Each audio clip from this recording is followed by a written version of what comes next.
A little while back, I was looking for new trails to explore, someplace sunny and warm. And I came across this trail called The Loop. The Loop is over 130 miles of paved, multi-use trails near Tucson, Arizona.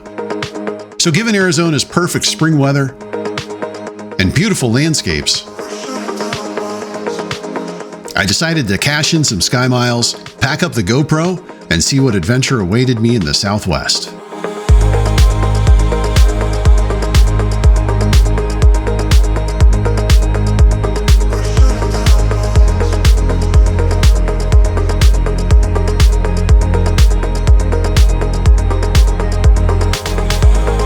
Two short flights and one airport lounge later, I arrived in the desert. My home base for the next 3 days is going to be the downtown Clifton Motel. It's a funky 1940s roadside motel that's been beautifully modernized and restored. And for this trip, I'm actually staying in one of their newer rooms, which I'd describe as mid-century on a budget. Later in this video, I'll explain why I chose this hotel, and I'll let you know about 3 other bike-friendly hotels you should definitely check out if you plan on coming to town.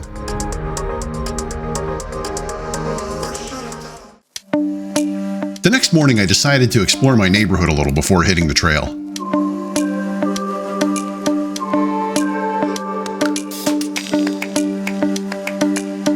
And just a few blocks away, I found this excellent coffee shop.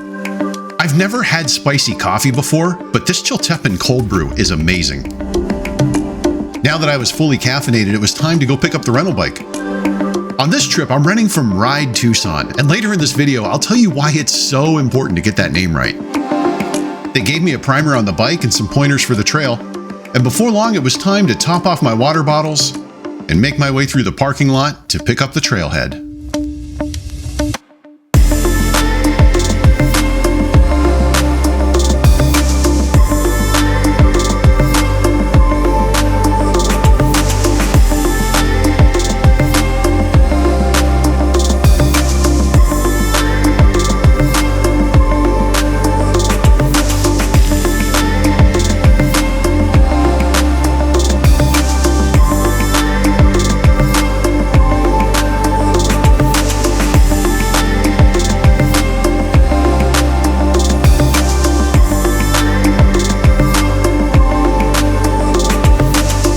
The main segment of the trail consists of a 60-mile loop around the city.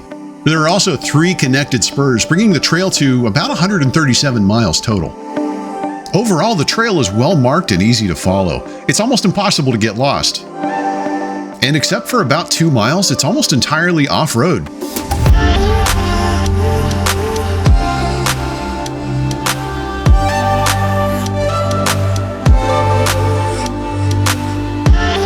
And when the trail does cross the road, it almost always uses a bridge or underpass.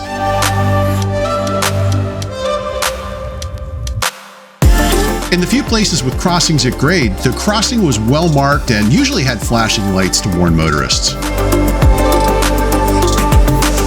The trail condition is overall very good. This segment is about as bad as it gets, and this isn't bad at all. Along the way, you'll encounter a handful of restrooms, water fountains, and bike repair stations.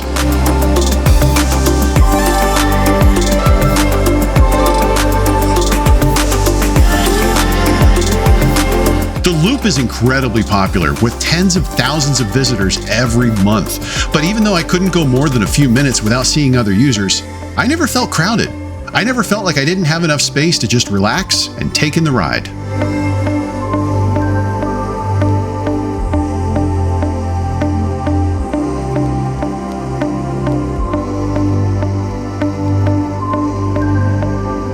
If you're planning a trip to come out here and ride the trail, there are 3 things you need to know about. First, watch out for the sun. Overdo the sunscreen and don't be afraid to take a day off to just enjoy the city.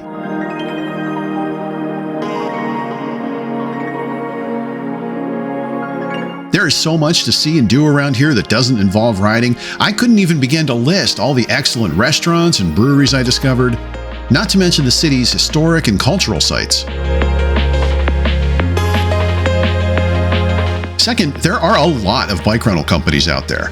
You'll notice right away that many of them have similar or even official sounding names, so the best advice I can give you is this. Rent from someplace that has an actual storefront or that will deliver the bike directly to you. And that way you've got someone right there if something goes wrong with the bike. I've listed a few companies that I personally recommend in the description. And finally, there are tons of hotels along the trail, but there are 4 that I especially recommend. For this trip, I stayed at the downtown Clifton. It's a mile off the loop and within walking distance of just about everything. In fact, the only downside is that this is kind of a party motel. The newer rooms all overlook the bar, so you're going to get those 2 a.m. drunken cornhole tournaments right outside your door. And if that's your thing, right on. But if you want a quiet night's sleep or are doing an early morning ride, the 1940s rooms can be much quieter. Another great option is the Hotel McCoy. This is a fun, low-key art motel located just a half mile off the loop. It's got a great pool, comfortable modern rooms, and an abundance of photogenic murals. The only drawback here is that there isn't really anything within walking distance, so you're going to have to bike or drive just about anywhere you want to go.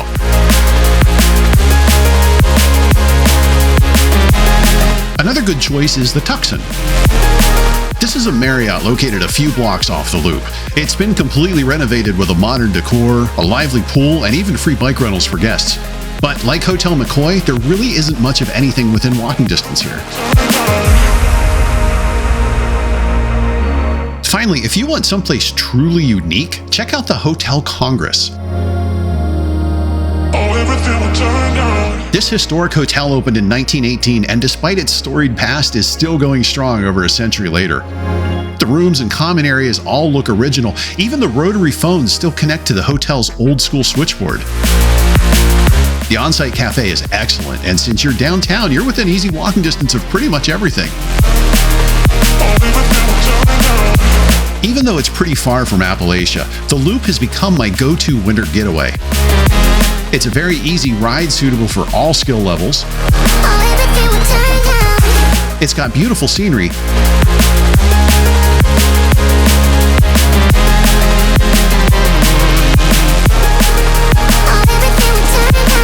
And it wraps around a very bike-friendly city with tons of great food. 10 stars out of 10, would ride again. Thanks for watching, and as always, if you have a favorite trail you want me to check out, be sure to leave a comment and let me know.